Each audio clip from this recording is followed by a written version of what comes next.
Hello everyone.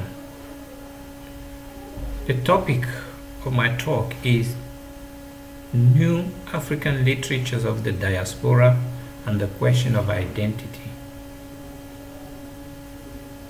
The question of identity has always been present in African literature, and it has become even more acute with the new generations, with issues of immigration.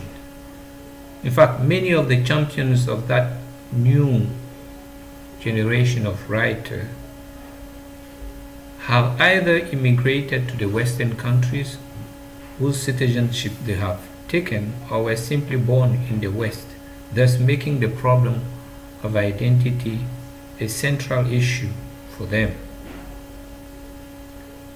Far from being a concern for today only, this issue has good days ahead for next generations. I will start by a brief historical account of the development of African literature, then say a few words about the main champion torchbearers of those new literatures, elaborate on the problematic identities of these writers, and on the tag or the label of African literature, which is generally rejected by most of the writers, of the current writers, which you consider as a straitjacket from which they will like to have their liberation. I will then expand on the specific themes or subject of these new literatures and end my talk with the audience postulated by these new generations of African writers. Now, the first generation in modern African literature is the assimilationist literature, which consisted for African writers in adopting a Western style drama, poetry, or short story, in trying to write like the colonial master writers. And among these you have this Solomon Plaatje from South Africa, Thomas Mofolo also for the same region, Glomo, and the next generation was the praises of bygone days, represented by the Negritude movement with epigons like Senghor, Leopold Sedar Senghor, Leon Gontran Damas, Birago Diop, etc., etc. Now the second generation, the first two being the first generation, the second generation agreed with the Negritude movement in writing back to the empire and the literature that supported the colonial ideology. Both second generation and praises of essentialist authenticity and idyllic past were committed to righting the wrong and misconceptions about Africa, its values and people. But the originality of that generation was its commitment to denouncing the new rulers, accounting for the trauma and disappointment subsequent to the betrayals of the post-independence rulers. Among them you have the Chinua Achebe, the Wole Soyinka, the Ngugi wa Thiong'o, the Ayukwe Ama in the Anglophone zone. We therefore observe the divorce between politics and experience, between literature and politics, and experience a critical account of several cultural values and practices. By new literatures we refer to the latest generations of the 20th, of the 2000s, 40 or 60 years after independences. But who are these writers? They are of African descent, but for the majority of them were born or brought up in Western countries where they are generally living. On the long list of these writers are famous Nigerian American Chimamanda Ngozi Adichie, Ellen Oyeyemi. She is a British citizen whose parents moved to the UK when she was 4. Nigerian American Chinelo Oparanta, who lives in Maryland. Zimbabwean Violet Bulawayo, who lives in California. Topi Folarin, born in America, who won the 40th Kane Prize for African literature. Chinelo Helena Bila, etc., etc., to make it short. Now, the thing we can say is, what we can realize is the problematic identities of these writers. What is it to be an African writer?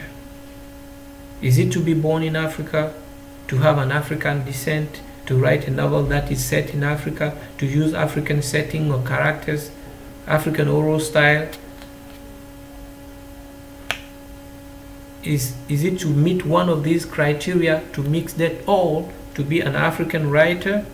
This is a difficult question, which implies taking into account and addressing the issue of the label of African literature. What is it to write African literature? One thing which these writers share is the rejection of the label African literature that is used to qualify their works, and which they regard as straitjackets. Why should they not be their work? Why should their work not be read simply as literature instead of African literature? They wonder. There's a writer of the Maghreb, of the West, of East, Central or Southern Africa. They all belong to the tag African literature. This, for Taye Selassie, is a consequence of the long tradition of essentializing African subject. While we generally refer to British literature, French, American, Australian, German literatures, but never European literature, Asian literature, it never crosses the minds of the critic who use this tag that Africa is a continent which is made up of several regions, thousands of ethnic groups, and more than 50 states. As early as 1963, the Nigerian Achebe was perplexed as to what African literature referred to. There was one thing, I'm quoting him, there was one thing that we tried to do and failed, and that was to define African literature satisfactorily.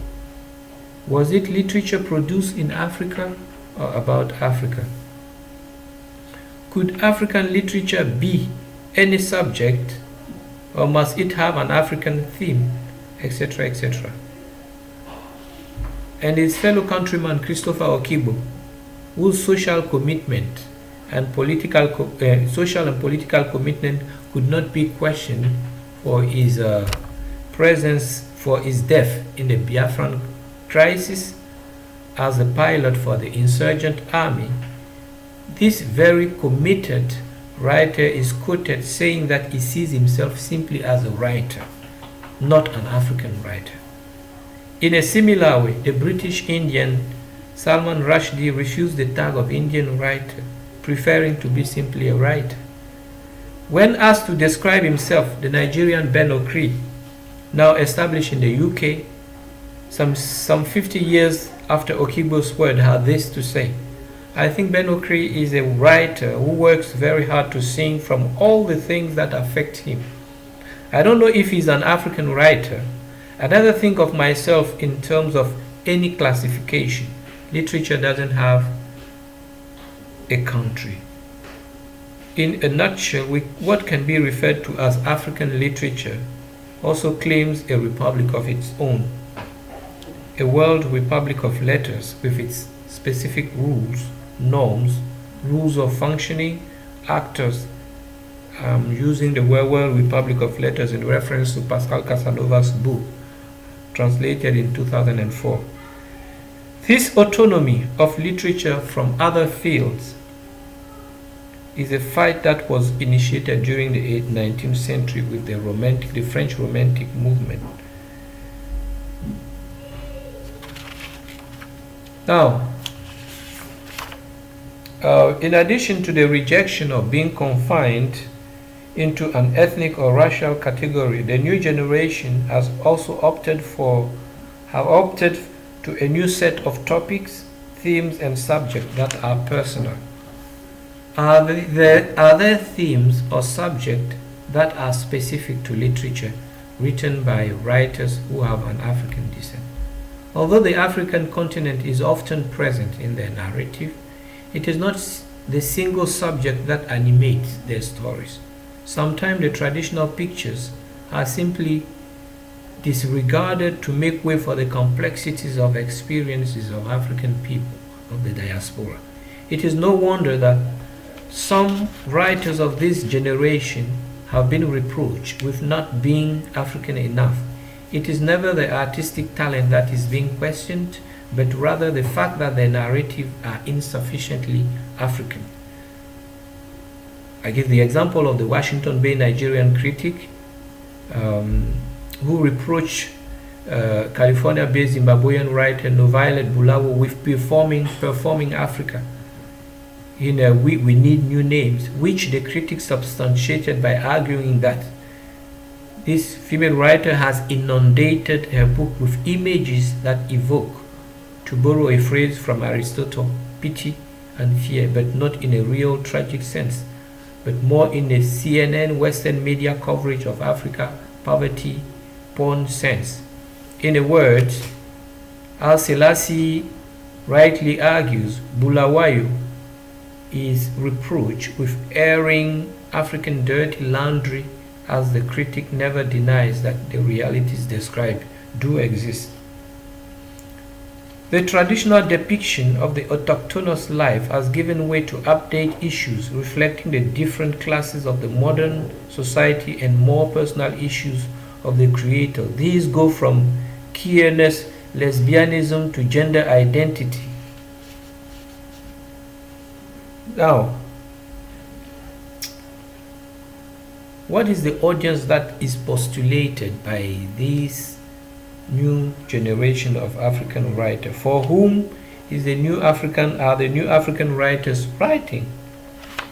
Most renowned and prize-winning writers publish outside Africa. This is what the first point of that part. With Faber and Faber, for example, for Chibundu Omuzo's Spider King daughter, Macmillan, Grove Atlantic, Christopher Myers, Alfred A. Knopf's books. These are the publishing houses that generally publish these prize-winning African writers of the diaspora. It seems to be the condition to become a great writer, even for those who continue to live in a state of Africa. For writers of the diaspora, any attempt or effort to be published or have their books on commercial shelves in Africa have generally been unsuccessful. Writers of the diaspora reproach the local publishing industry with its shortcomings. Although they live and work in the diaspora, these writers still have some contact with home, which is Africa. The African audience is never absent from their minds, but the problem of distribution remains for their works, for their books. With international publishing firms, there is more visibility for their works, for their books. It is as if it were the condition to become renowned and be awarded international prizes. There are very few cases, not to say none, of African writers who have received prestigious international prizes while living and being published in their countries in Africa. Of course, there are few exceptions, like the Nigerian Adaobi Nwobani, who was able to get an international book deal while still living in Nigeria. The choice of publishing in the West does not mean that these writers of the diaspora are writing for the West. Writers of this generation of the diaspora claim an international audience, which does not exclude the African audience. Why should we consider that international is opposed to African? Many African novelists, I am quoting Selassie, publish in the West because no alternative path to global readership exists. They want their books to travel the world, which local publishing houses cannot do. For OK Odibe, the time has come for Africa to write or talk back to the West after the long years when whole generations of Africans grew up reading the West. But this time the aim is not to talk about our traditions, but the personal stories or complex characters that people the African experience. The same way they don't want to be imposed a subject, they don't want to be limited to a specific or ethnic audience. In such a context, the choice of writing in indigenous languages is no chosen option, as such a choice would be an obstacle to global attention that they are looking for. So for some of these writers, the indigenous languages are not even mastered. So what African literatures need more is more writers, more stories about different class background, stories for more countries with no limit. Thank you for listening to me.